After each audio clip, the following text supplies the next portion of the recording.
The Democratic National Convention just wrapped up, and you folks know that I don't typically like to get political, but something untoward happened during the delegate roll call this week, and I simply can't stay quiet. Please take a look.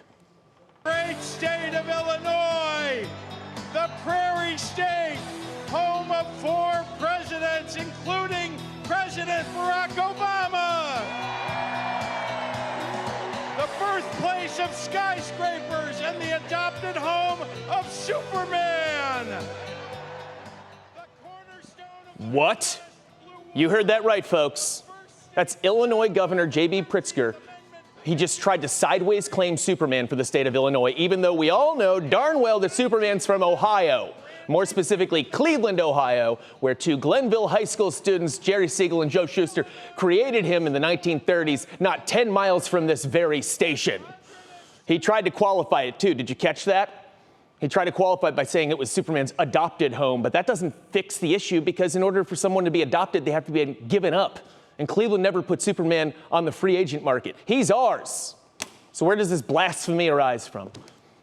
What was the governor even talking about? Well, I did some cyber sleuthing.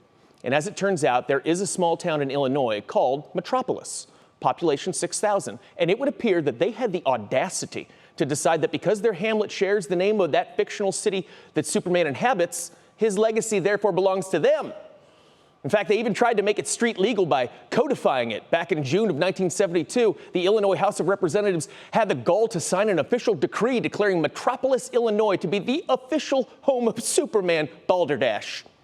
It would be like if nearby Pepper Pike were to suddenly declare itself to be the official home of Dr. Pepper, despite having no connection with the soda pop brand. Just because Pepper is in Pepper Pike's name doesn't mean they get to steal any Dr. Pepper heat from Waco, Texas, which is where it was actually invented in 1885. Shout out Waco.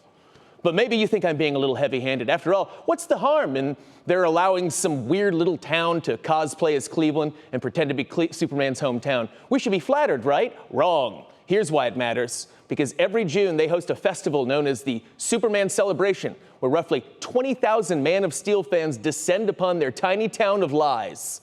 They gather annually in southern Illinois to celebrate in the hometown of a hero born in Northeast Ohio. And most tragically, they bring their tourist dollars with them. In my opinion, those eccentric Superman superfans should be amassing and bringing their expendable income wealth here, or else they will be speaking with our lawyer. Thank you, and we'll be right back.